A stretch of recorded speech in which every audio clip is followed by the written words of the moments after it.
Hi everyone, क्या हाल चाल है आप सब लोगों के। आज हम लोग क्या करने जा रहे हैं? आज हम लोग करने जा रहे हैं हमारा बायोलॉजी का लेक्चर नंबर 2। बड़े दिनों से क्लास नहीं ली थी क्योंकि कुछ ग्लिच आ रहे थे। कैसे? जैसे हम लोग लाइव स्ट्रीम करते हैं तो उसमें क्या होता है, उसमें हो जाता है कि वो वीडियो के रूप में अपलोड नहीं हो पाती है। तो अब हम क्या करेंगे, वीडियो के ही जो है बनाएंगे, पर आपको कोई भी टेंशन नहीं होगी क्योंकि वही बात है, आप कमेंट कर देंगे, हम उस पर वीडियो बना देंगे। अगर वो वीडियो बना के समझाने वाला कोई डाउट होगा तो, और नहीं तो चैट में भी आपका आंसर दे देंगे। ठीक है, तो ये हमारा फंडामेंटल यूनिट ऑफ लाइफ हमारा चैप्टर है नंबर 1, क्लास 9 साइंस का चैप्टर नंबर, बायोलॉजी का चैप्टर नंबर 1 है। साइंस का तो चैप्टर नंबर 5 है बुक का आपका, पर ये भी आने वाला है। देखिए, ऐसा नहीं है कि आपकी जो साइंस की बुक है उसमें 1 2 3 4 ऐसे चैप्टर आएंगे, नहीं। 1 2 3 4 तक हमें लगता आपका केमिस्ट्री है, फिर बाद में 5 से लेकर 5 6 7 ये आपका बायोलॉजी है, फिर 8 से लेकर 5 मतलब 5 चैप्टर हर सब्जेक्ट के हैं, फिजिक्स के भी, केमिस्ट्री के भी, बायोलॉजी के। तो आपका पहला चैप्टर केमिस्ट्री का आएगा एग्जाम में, जो यूनिट टेस्ट होते हैं। फिर आपका बायोलॉजी का 5वां चैप्टर आएगा, फिर आपका मोशन आएगा 8 चैप्टर। तो वो लाइन वाइज नहीं चलने वाला है, पहला फर्स्ट चैप्टर, फिर 5 चैप्टर, फिर 8 चैप्टर आएगा। तो अब हम लोग बायोलॉजी देखते हैं क्या है इसमें, fundamental of unit of life. तो इसमें पहली क्लास में हमने बस बहुत ही सिंपल डिस्कस किया था। क्या डिस्कस किया था?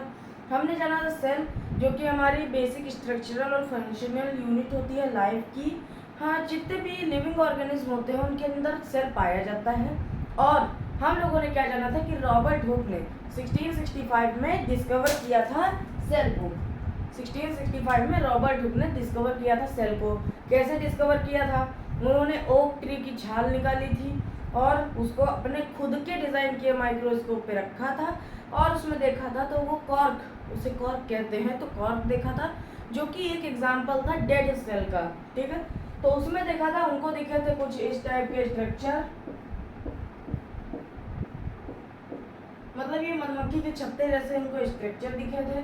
और उन्होंने इसमें, मतलब इसमें एक जैसे स्ट्रक्चर है तो एक लिटिल रूम जैसा दिख रहा था, और उन्होंने ही कॉइन किया था जो टर्म है सेल, उन्होंने ही नाम दिया था रॉबर्ट हुक ने।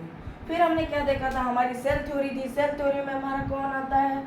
मैटियास लाइडेन, थियोडोर स्वान और रुडोल्फ वर्चो, ये 3 लोग आते हैं। आपको इतना याद करने की जरूरत नहीं है, इतने लंबे लंबे नेम, आपको केवल याद रखना है स्लाइडेन, स्वान और रुडोल्फ वर्चो, तो आपको याद रखना पड़ेगा। तो मैटियास स्लाइडन, मतलब स्लाइडन ने क्या कहा था कि जितने भी प्लांट होते हैं वो सेल के बने होते हैं। और स्वान ने क्या कहा था कि जितने भी एनिमल होते हैं वो सेल के बने होते हैं। और कौन थे फिर लास्ट में? हमारे वर्चू, उन्होंने सेल थ्योरी में, मतलब ये जो स्लाइडन और स्वान थे, उन्होंने 1839 में बताया था। फिर रुडोल्फ वर्चू ने भी कुछ डेट थी, देख लीजिएगा आप, तो उसमें बताया था उन्होंने भी। डेट उतनी याद करने की जरूरत नहीं है, डेट का उतना पूछा नहीं जाता क्योंकि ये साइंस है, हिस्ट्री नहीं है। पर हाँ, सेल किसने डिस्कवर किया था, कब डिस्कवर किया था, ये आपका पूछा जा सकता है। ठीक है, तो रुडोल्फ वर्चू ने क्या कहा था? 1855 जहाँ तक, हाँ 1855 होगा। ठीक है, देख लेते हैं एक बार, वैसे वही होगा, छोड़िए। तो 1855 में देखा था कि उन्होंने बताया कि जितने भी सेल होते हैं वो आते हैं प्री एग्जिस्टिंग सेल से। मतलब उन्होंने बताया कि सेल आते कहाँ से? पहले एक सेल था, उसने डिवाइड किया तो दूसरा सेल आया, तो दूसरा सेल जो है वो पहले के सेल से आया है, तो वो उन्होंने बताया था। तो इससे जो है हमारी जो सेल थ्योरी थी वो एकदम कंप्लीट हो गई। तो ये सब हमने जाना था पिछली वीडियो में। अब हम लोग देख लेते हैं हमारा आगे, और भी कुछ देखा होगा तो वो देख लीजिएगा वीडियो, इतने में ही आपका काम नहीं चलेगा, वो पूरा एक लेक्चर है उसमें, तो देख लीजिएगा। अब हम लोग देखते हैं कि सेल हमारा बना कैसे है। अब जैसे हमने बताया था कि पहले सेल होता है, सेल कई सारे सेल मिलकर बनाते हैं टिश्यू, कई सारे टिश्यू मिलकर बनाते हैं ऑर्गन, कई सारे ऑर्गन मिलकर बनाते हैं ऑर्गन सिस्टम, जैसे हमारा डाइजेस्टिव सिस्टम, सर्कुलेटरी सिस्टम, इसी तरह से। और कई सारे सिस्टम मिलकर बनाते हैं ऑर्गेनिज्म। ठीक है, सेल लिखवाए थे, एक बार फिर से लिखवा देती हूँ कि सेल से बनते हैं हमारे, और ऑर्गन बता दे रहे हैं, टिश्यू से मिलके बनते हैं ऑर्गन्स, ऑर्गन्स से मिलकर बनता है ऑर्गन सिस्टम, ऑर्गन सिस्टम से मिलके बनता है हमारा ऑर्गेनिज्म, मतलब ह्यूमन, काउ, डॉग, मतलब जीव, ठीक है, जीव बन जाते हैं। तो क्या था कि जैसे कई सारे मतलब सेल था, एक सेल था, कई सारे सेल मिले तो उन्होंने टिश्यू बनाया। तो ये हमने जो बताया था रुडोल्फ, ये उन्होंने क्या देखा था, रॉबर्ट हुक ने एक टिश्यू देखा था, कई सारे सेल मिले थे तो वो टिश्यू था। तो टिश्यू बनाते हैं कई सारे सेल मिलके, फिर कई सारे टिश्यू मिलके ऑर्गन बनाते हैं, हमारे लीवर, फेफड़े, हार्ट, किडनी, ये सब हमारे कई सारे अलग अलग टाइप के टिश्यू मिलकर बनाते हैं। फिर अलग अलग टाइप के मतलब टिश्यू मिलकर ऑर्गन बना देते हैं। फिर अलग अलग टाइप के ऑर्गन जब मिल जाते हैं, मिल के काम करते हैं, तो वो ऑर्गन सिस्टम बनाते हैं। जैसे कि हमारा डाइजेस्टिव सिस्टम, इसी तरह रेस्पिरेटरी सिस्टम, उसमें हमारा ये क्या लंग्स आ जाता है और बहुत सारी चीज़ें आती है, हार्ट आ जाता है। इसी तरह सर्कुलेटरी सिस्टम में तो पूरी नसें आ जाती है, हार्ट सब आ जाता है। और डाइजेस्टिव सिस्टम में तो बहुत ही कुछ होता है, इंटेस्टाइन होता है, स्टमक होता है, पैंक्रियाज, लीवर, ओसोफेगस, बहुत ही ज़्यादा होता है, स्मॉल इंटेस्टाइन, लार्ज इंटेस्टाइन। तो वो सब जब मिल जाता है ऑर्गन सिस्टम बन जाते हैं, ऑर्गन जब कई सारे मिलते हैं। फिर जब बहुत सारे ऑर्गन मिल जाते हैं तो वो क्या बना देते हैं, ऑर्गेनिज्म, मतलब हम लोग फाइनली बन जाते हैं। तो ये हमने देख लिया। अब हम लोग क्या देखते हैं कि हमारा सेल किससे बना होता है। तो कुछ बेसिक पार्ट होते हैं सेल के भी कुछ ऑर्गन होते हैं, ठीक है। जैसे हम लोगों के ऑर्गन होते हैं वैसे सेल के भी ऑर्गन होते हैं, जिसे हम लोग कहते हैं सेल ऑर्गेनेलीज। सेल के जो ऑर्गन होते हैं जो काम करते हैं सेल के अंदर, उसे हम लोग क्या कहते हैं, सेल ऑर्गेनेलीज। तो वो हम लोग देख लेते हैं। सेल जो है बेसिकली मतलब कई सारे तरह के सेल होते हैं, कोई बैक्टीरिया होता है, कोई प्रोटोजोआ होता है, कोई अमीबा, फंजी, अलग अलग टाइप के हमारे अंदर भी सेल होते हैं अलग अलग टाइप के। तो वो क्या होता है कि बेसिक पार्ट जिसमें मतलब ऐसे पार्ट जिसमें जो सारे ही सेल में हो, वो क्या होता है। पहली प्लाज्मा मेम्ब्रेन, सेल मेम्ब्रेन, याद रख लीजिए, बाकी अभी आपको डायग्राम से समझाएंगे। प्लाज्मा मेम्ब्रेन, सेल मेम्ब्रेन, फिर न्यूक्लियस जो कि जिसके अंदर होता है डीएनए, पर न्यूक्लियस जैसे हमारे आरबीसी है, तो जब आरबीसी नया नया बॉर्न हुआ होता है तो उसके अंदर न्यूक्लियस होता है, पर जब वो ज़्यादा टाइम तक मैच्योर हो जाता है तो न्यूक्लियस गायब हो जाता है। तो कई सारे इसी तरह से स्लीव ट्यूब वो सब भी आ जाते हैं हमारे, जिनके अंदर न्यूक्लियस नहीं होता, पर मैक्सिमम हर सेल के अंदर होता है न्यूक्लियस। तो एकदम मतलब एक्सेप्शन भी होते हैं हर जगह पे। तो न्यूक्लियस जो होता है उसके अंदर होता है हमारा डीएनए, जिसके अंदर हमारी सारी इंफॉर्मेशन दी होती है। मतलब आप समझ लीजिए एक डॉक्यूमेंट टाइप का होता है कि हमारी आंखें कैसे दिखेंगी, नाक कैसी होगी, हमारा शक्ल कैसी होगी, वो सारी इंफॉर्मेशन हमारे डीएनए में होती है, ठीक। तो डीएनए का फुल फॉर्म क्या होता है, डीऑक्सीराइबोन्यूक्लिक एसिड। अब हम लोग देख लेते हैं, ये सब हो गया। साइटोप्लाज्म होता है। साइटोप्लाज्म क्या होता है, जेली लाइक स्ट्रक्चर होता है जो पूरे सेल में प्रेजेंट होता है, जेली प्रेजेंट होती है जिसके ऊपर सारे सेल ऑर्गेनेलीज काम करते हैं। तो साइटोप्लाज्म हमारा किससे बना होता है, जो जेली लाइक स्ट्रक्चर होता है, जेली। साइटोसॉल को हम लोग क्या कहते हैं, जेली। और सेल ऑर्गेनेलीज मतलब ऑर्गन्स, सेल के ऑर्गन्स, सेल ऑर्गन्स। तो जब जेली और सेल ऑर्गन मिल जाते हैं तो वो क्या बनाता है, साइटोप्लाज्म, ठीक। ये सब समझ में आ गया होगा। दूसरा पॉइंट ले लेते हैं। हाँ, अब हम लोग इसका डायग्राम बनाते हैं। यहाँ पे आपको आई होप दिख रहा होगा। तो देखिए सबसे पहले हमने क्या पढ़ा था, प्लाज्मा मेम्ब्रेन।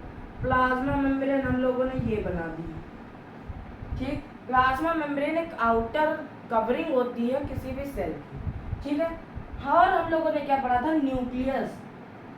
न्यूक्लियस ये बना दिया। न्यूक्लियस के अंदर हमारा थ्रेड लाइक स्ट्रक्चर होता है जो कि होता है डीएनए, ऐसे धागे की तरह लिपटा हुआ पड़ा रहता है, ठीक है। समझ में आ रहा होगा आपको। फिर क्या है हमारा, फिर क्या है, साइटोप्लाज्म। साइटोप्लाज्म हम लोग दूसरा कलर ले लेते हैं। साइटोप्लाज्म हमारा ये, इस पूरे ही सेल के अंदर, पूरे सेल के अंदर हमारा क्या पड़ा है, एक जेली पड़ा है। आप पूरा तो भर नहीं सकते, मार्कर है, ठीक है। तो ये जेली आप समझ लीजिए। और साइटोसॉल हो गया ये, और सेल ऑर्गेनेलीज। सेल ऑर्गेनेलीज, हाँ, इसमें जैसे एक न्यूक्लियस सेल ऑर्गेनेलीज हो गया, यहाँ पे माइटोकॉन्ड्रिया होगा, फिर प्लास्टिड होगा, यहाँ पे गोल्जी होगा, गोल्जी अपरेटस, ठीक। और यहाँ पे एंडोप्लाज्मिक रेटिकुलम, जिसमें RER SER आ जाएगा। ठीक है, अब आपको समझ में नहीं आ रहा होगा, ये बस हमने नाम बता दिया है। आपको अभी आगे जब एक एक पार्ट पढ़ेंगे तो आपको समझ में आ जाएगा। तो देखिए, अब हम लोग लेबल कर देते हैं। यहाँ पे ये क्या था हमारा प्लाज्मा मेम्ब्रेन, जिसको हम लोग PM लिख रहे हैं इस समय, और ये हमारा क्या था साइटोप्लाज्म, और ये हमारा क्या था, ये था हमारा न्यूक्लियस। ठीक, ये सब हमने मार्क कर लिया यहाँ पे। और न्यूक्लियस के अंदर हमारा क्या था, DNA। ठीक है, तो ये न्यूक्लियस क्या होता है, न्यूक्लियस भी हम लोग बहुत ही मतलब अभी एक ओवरव्यू दिया है, अभी एक एक चीज़ों को बहुत ही ब्रॉडली पढ़ेंगे, पर अभी जो है केवल आज के लेक्चर में प्लाज्मा मेम्ब्रेन पूरा कवर करेंगे। तो देखिए, अब हम लोग साइटोप्लाज्म देख लिया, आपको समझ में आ गया होगा। अब हम लोग सेल वॉल देखते हैं, सेल वॉल देख लेते हैं हम लोग। ठीक है, सेल वॉल क्या होता है, सेल वॉल देखिए, अब हमने ये तीन चीज़ें तो लगभग सब में होती, पर सेल वॉल जो है ज़्यादा हर किसी चीज़ में नहीं दिखाई देती। जैसे प्लांट है उनके सेल में दिखाई देती है सेल वॉल, पर अपने जो हम लोग ह्यूमन है, एनिमल है, उनके अंदर सेल वॉल नहीं दिखाई देती। दिखाई नहीं देती मतलब इनविजिबल है क्या, नहीं, वो होती ही नहीं है। ठीक है, तो cell wall cell wall cell wall cell wall cell wall क्या होता है, सेल वॉल एक प्लाज्मा मेम्ब्रेन जो होती है उसके भी बाहर एक कवरिंग आ जाती है। कुछ सेल में होती है जो कि ज़्यादा प्रोटेक्ट करने के लिए बनी होती है सेल को, तो उसके भी बाहर एक कवरिंग आ जाती है जिसको हम लोग कहते हैं सेल वॉल। ठीक, तो सेल वॉल, अब देख लेते हैं कुछ चीज़ें सेल वॉल के बारे में। सेल वॉल हमारा क्या होता है, सेल वॉल हमारा नॉन लिविंग होता है, मतलब इसके अंदर जान नहीं होती। सेल वॉल जो है हमारा जिंदा नहीं होता, इसीलिए जैसे कभी कभी देखते हैं आप कि अब ज़्यादा एक्स्ट्रा लेवल का बता देंगे, पर जब सेल हमारा हाइपरटोनिक सोल्यूशन में होता है तो वो बाहर निकल जाता है, उसके जो अंदर का जो मटेरियल होता है वो बाहर निकल जाता है, तो ये एकदम सिकुड़ जाता है, ये कुछ ऐसा हो जाता है इसके अंदर ये प्रेजेंट है। पर सेल वॉल जो है वो ऐसी की ऐसी ही बनी रहती है, तो ये सिकुड़ जाता है पर ये वैसी रहती है क्योंकि इसके अंदर लिविंग नहीं होता है और ये किसी वजह से मूव नहीं कर पाती। ये नॉन लिविंग है, मतलब जानवर नहीं होती इसमें। ठीक है, सेल वॉल हमारी नॉन लिविंग होती है, रिजिड स्ट्रक्चर होता है, मतलब एकदम हार्ड होती है, रिजिड होती है, और फिर रिजिड होती है मतलब हार्ड होती है, और फॉर्म करती है outer covering of plasma membrane, plasma membrane के बाहर पाई जाती है। प्रोवाइड शेप टू सेल, जो सेल का शेप प्रोवाइड करती है। जैसे हमने बताया कि जब ये सेल सिकुड़ जाता है किसी कारण से, तो ये जो सेल वॉल है ये हमारी ऐसी की ऐसी ही रहती है, तो जो शेप है वो चेंज नहीं होता, तो एक शेप मिल जाता है सेल को।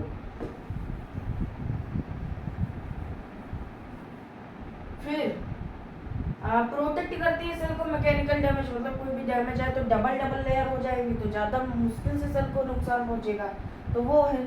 Help in cell to cell interaction, cell to cell interaction या फिर किसी भी चीज़ से इंटरेक्शन।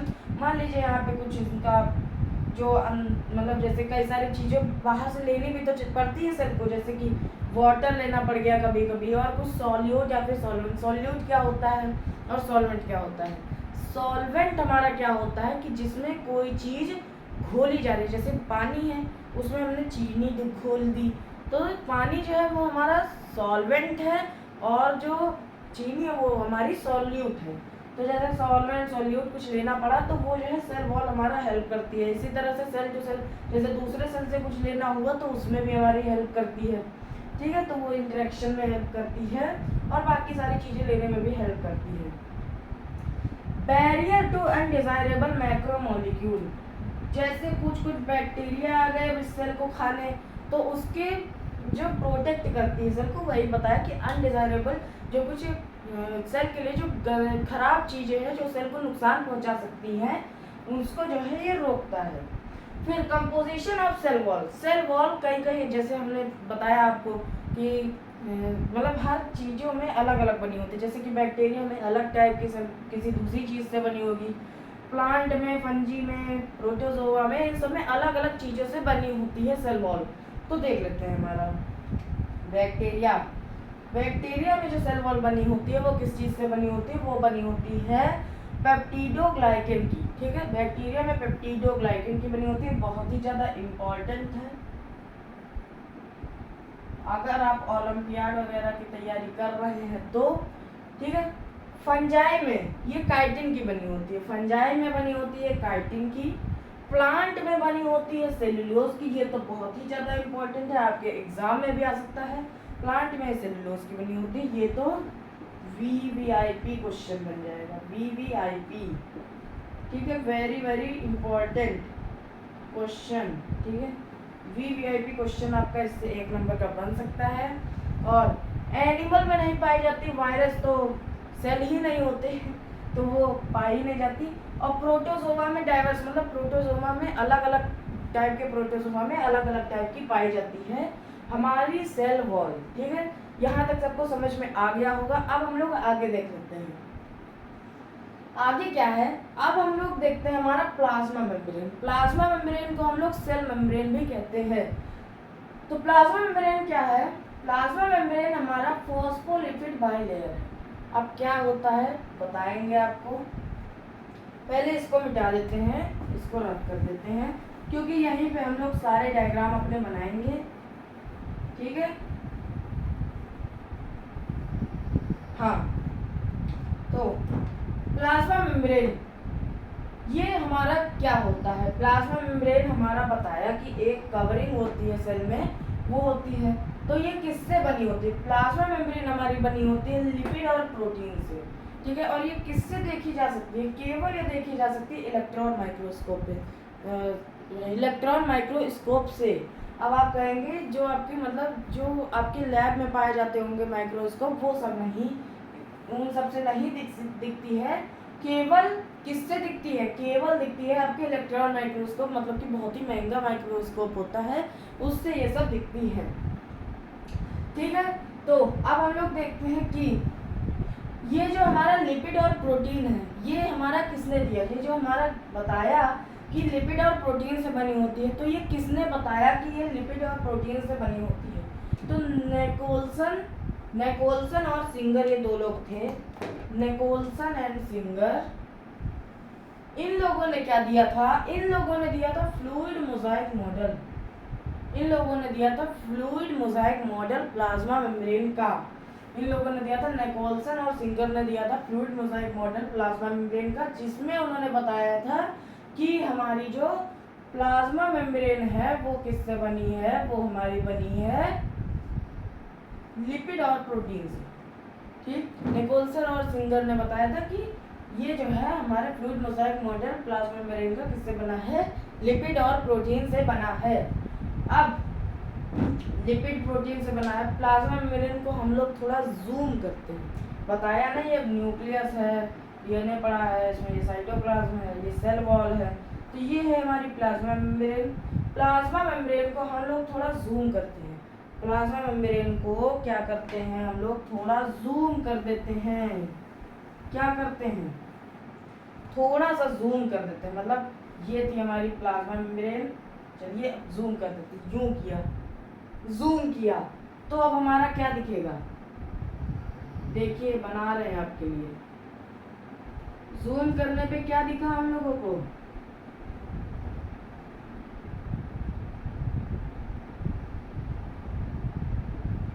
एकदम गोल गोल बना देते हैं। हाँ, तो जूम करने पे हमारा क्या दिखा? जूम करने पे हमारा प्लाज्मा मेम्ब्रेन कुछ इस टाइप का दिखाई दिया।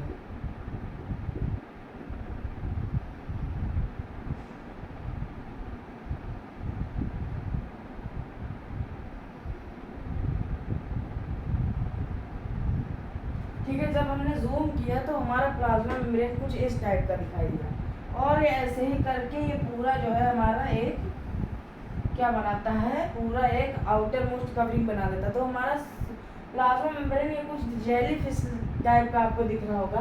तो जब हमने इसको और ज़्यादा जूम किया और इसमें से एक ही उठाया, तो हमारा कुछ ऐसा स्ट्रक्चर दिखा।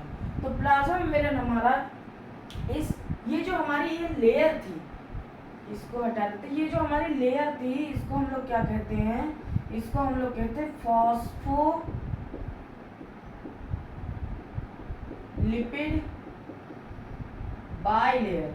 बाइलेयर का मतलब 2 लेयर, फॉस्फोलिपिड बाइलेयर मतलब एक लेयर इसकी एक लेयर इसकी। तो लिपिड और प्रोटीन से बनी होती है आपको पता है, पर ये फॉस्फोलिपिड ये अलग अलग टाइप के लिपिड होते हैं, उतना आपको डीप में जाने की जरूरत नहीं है, आगे क्लासेस में पढ़ेंगे।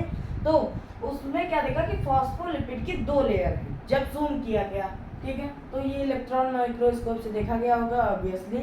अब हमने देख लिया कि ये फॉस्फोलिपिड बाइलेयर होता है, और इसमें क्या क्या होता है, इसमें और भी कुछ चीज़ें होती हैं। इसमें क्या होता है, इसमें ऑल्सो है सम प्रोटीन एंड कार्बोहाइड्रेट। तो इसमें कुछ प्रोटीन होते हैं और कुछ कार्बोहाइड्रेट भी होते हैं, जो कि इसमें बीच बीच में ऊपर बीच बीच में एकदम गड़े हुए होते हैं या फिर ऊपर पड़े हुए होते हैं। जैसे कि यहाँ पे हमारा ये एक प्रोटीन हो गया और एक ये गड़ा हुआ प्रोटीन हो गया, इसी तरह से इस तरह का कुछ प्रोटीन हो गया ट्रायंगल टाइप का। तो और कार्बोहाइड्रेट आ गया, मतलब ऐसे ही बीच बीच में गड़े हुए होते हैं थोड़ी थोड़ी दूरी पर, ठीक है। तो यह सब हो गया हमारा। अब हम लोग इसके बारे में देखते हैं। हम लोगों ने एक ये उठाया, यहाँ और जूम करके देखा, देखिए कितना अच्छा बनाया, ठीक है। तो अब हम लोग देख लेते हैं। इसमें हम लोगों को 2 चीज़ें दिखती हैं, एक इसका ये सर और एक इसकी ये पूंछ, मतलब 2 पूंछ है। तो एक इसका हेड और एक टेल। तो ये जो हेड होते हैं, ये जो हेड है इसका, ये जो ब्लैक वाला ये जो हेड है, ये क्या होता है, ये फॉस्फेट हेड होता है।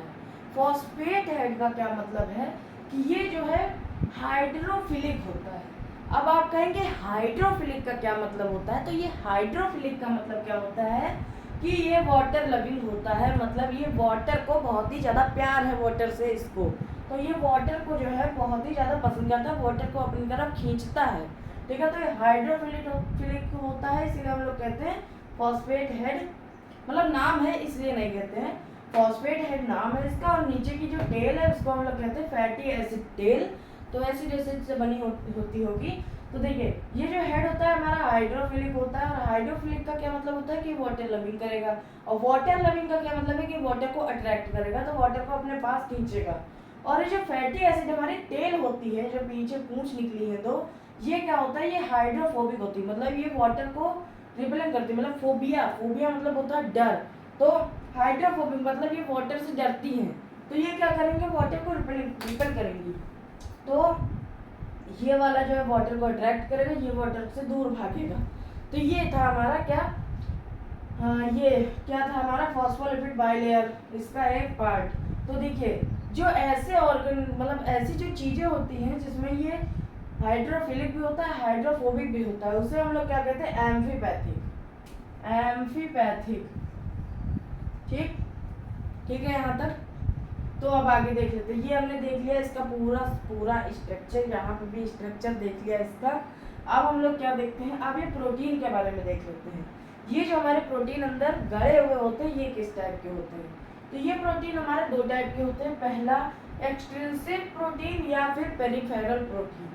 एक्सटेंसिव या फिर पेरिफेरल प्रोटीन क्या होते हैं, ये हमारे सरफेस पे पाए जाते हैं, ये हमारे प्लाज्मा मेम्ब्रेन की सरफेस पे पाए जाते हैं। मतलब ये हमारे प्लाज्मा मेम्ब्रेन है, मतलब इसी को ऐसे करके यूं करके दिखा दिया है, अब इतना कौन बनाता। तो ये हमारी प्लाज्मा मेम्ब्रेन है, इसके ऊपर ये हमारे प्रोटीन पड़े हुए हैं, ठीक है। तो ये ऊपर पड़े हुए हैं, एकदम गड़े हुए नहीं पड़े हुए हैं, तो ये हमारे पेरिफेरल या फिर एक्सटेंसिव प्रोटीन में आ जाएंगे। फिर हमारे दूसरे टाइप का क्या होता है, इंट्रिंसिक प्रोटीन या फिर इंटीग्रल प्रोटीन, मतलब आप समझ पा रहे होंगे कि ये अंदर जैसे हुए होते हैं। ये देखिए ये यहाँ पे अंदर जैसा, ये तो पूरा ही फाड़ के, ये भी पूरा फाड़ के निकल गया। तो ये हमारे कौन से होते हैं, इंट्रिंसिक या फिर इंटीग्रल प्रोटीन। नोट्स बनाते रहिएगा, वीडियो को थोड़ी देर पे पॉज भी कर सकते हैं आप, जैसे यहाँ का है समझा दिया है, अब यहाँ पे समझा दिया, तो अब यहाँ से इस टाइप से पढ़ाते हैं, ठीक है। तो आपने यहाँ का लिख लिया होगा, यहाँ का भी लिख सकते हैं। अब देख लेते हैं सेल प्लाज्मा मेम्ब्रेन के बारे में थोड़ा बहुत और, प्लाज्मा मेम्ब्रेन के बारे में थोड़ा बहुत और देख लेते हैं। चल रहा क्या, हाँ चला, ठीक है। तो प्लाज्मा मेम्ब्रेन क्या करती है, हमारी अलाउ और permit entry and exit of certain material in and out of cell. तो प्लाज्मा मेम्ब्रेन कुछ मटेरियल जो इसके काम का होता है उसको अंदर ले लेती है, जो काम का नहीं होता उसको रोक देती है, या फिर कुछ जो काम का अंदर का भी कोई चीज़ जो काम की नहीं रह जाती उसको भी बाहर कर देती है, तो उसका काम करती है हमारी। और प्रिवेंट करती है मूवमेंट ऑफ सम मटेरियल, जो वही बताया कि जैसे कोई चीज़ अंदर आ रही है उसको रोकेगी, ये दीवार बन के खड़ी रहेगी, वो अंदर नहीं जा पाएगी। ठीक है, तो ये था हमारा प्रिवेंट करती है मूवमेंट ऑफ सम मटेरियल। और इसी चीज़ को हम लोग क्या कहते हैं, सेलेक्टिवली परमिएबल।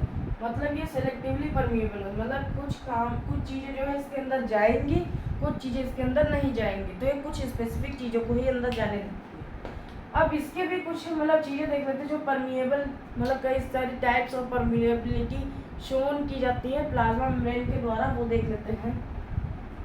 इम्परमिएबल मतलब कुछ भी नहीं जा सकता, डजंट अलाउ। ठीक। और सेलेक्टिवली परमिएबल मतलब only specific substance to pass through while blocking other, मतलब कुछ चीज़ें जा सकती है, कुछ चीज़ें नहीं जा सकती। कैसे जाएंगी, इस टाइप से हमारी, मतलब ये वहाँ ये बताया ना, ये तो यहाँ पे एक ये है, एक ये हेड है, दूसरा ये हेड है। तो ये क्या करेगा, जैसे ही कोई चीज़ आ रही है तो ये मतलब 4-5 ऐसे इस टाइप के हेड लगे हैं। ठीक है, और यहाँ पे भी हेड है मान लीजिए, तो ये क्या करेंगे, ऐसे करके यूं करके अंदर ले लेंगे। ठीक है, तो इस टाइप का ऐसे करके यूं है लगे, और यूं करके यूं कर लेंगे। ठीक।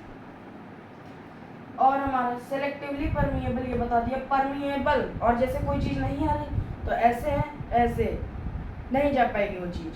ठीक है, एकदम चिपक जाएंगे आपस में। ठीक, तो परमिएबल मतलब कुछ भी जा सकता है।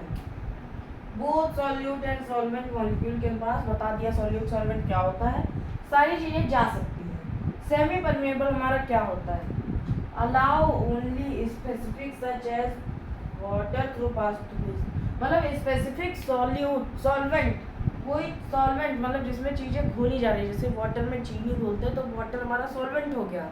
तो केवल जो है सेमी परमिएबल क्या होता है कि जिसमें केवल वाटर या फिर सॉल्वेंट जा सके कुछ स्पेसिफिक, तो वो जो है क्या होता है, सेमी परमिएबल।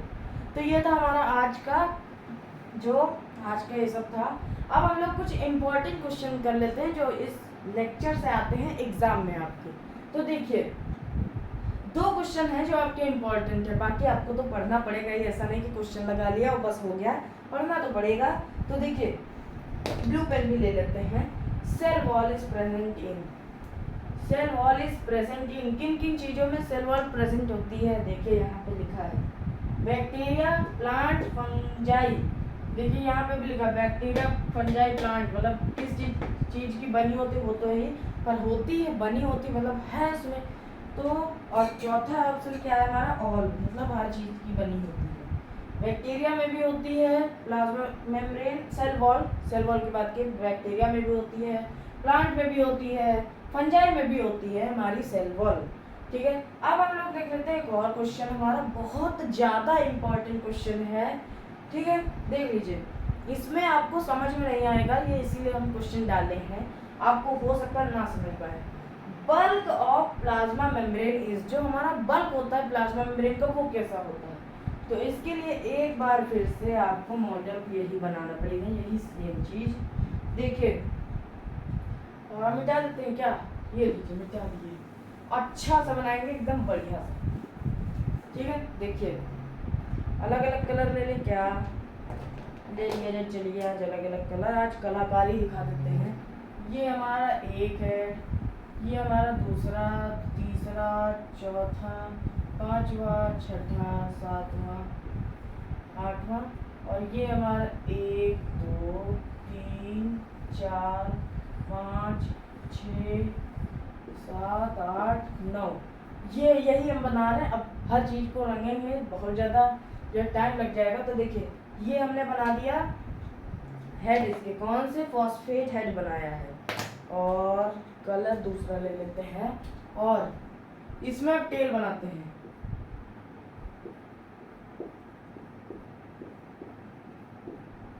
ये देखिए टेल बना रहे हैं, फैटी एसिड टेल, ऊपर भी बना रहे हैं।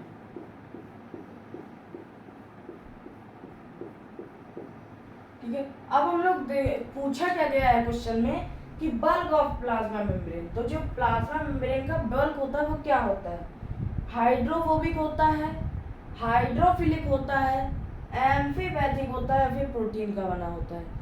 बहुत सारे बच्चे लगाएंगे एम्फीपैथिक, क्योंकि ये दोनों को मिला के बता देंगे, पर ये गलत क्वेश्चन हो जाएगा। क्यों?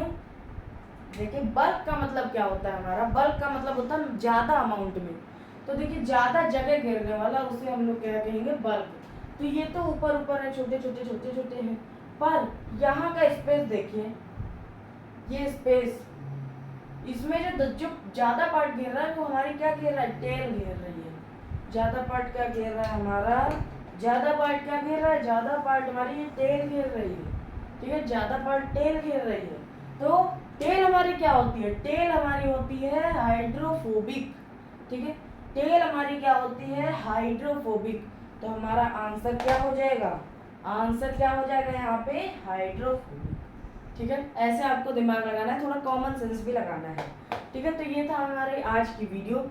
अच्छी लगी हो तो लाइक ज़रूर कर दीजिएगा, चैनल को सब्सक्राइब कर दीजिए। आपके लिए इतना ज़्यादा मेहनत करते हैं, वीडियो बनाते हैं, आप ही के लिए सिर्फ ये सब करते हैं, तो कर दीजिएगा ज़रूर से लाइक। और देखिएगा, अच्छे से नोट्स बना लीजिएगा, और हम लोग ऐसे ही पढ़ते रहेंगे और एकदम एग्ज़ाम में एकदम 95% लेके आएंगे। ठीक है, तो ये सब हमारा हो गया है। आज बहुत ज़्यादा पढ़ लिया है, बढ़िया मज़ा भी आया होगा आपको पढ़ने में। और इसको थोड़ा एनसीईआरटी भी रीड करिएगा, कि एनसीईआरटी में कुछ कुछ पॉइंट रह जाते हैं, वैसे पॉइंट रहा तो कोई नहीं है, पर बहुत ही बढ़िया से एनसीईआरटी में भी लिखा है। और उसको पढ़िएगा अब ये वीडियो देखने के बाद, तो आपको समझ में आएगा एक एक लाइन, एकदम मज़ा आएगा एनसीईआरटी पढ़ने में भी आपको। तो ये सब हमारा हो गया। लाइक सब्सक्राइब आपने कर दिया होगा, अपने फ्रेंड्स के भी साथ शेयर कर दीजिएगा। मिलते हैं अगले लेक्चर में। Thank you and bye bye.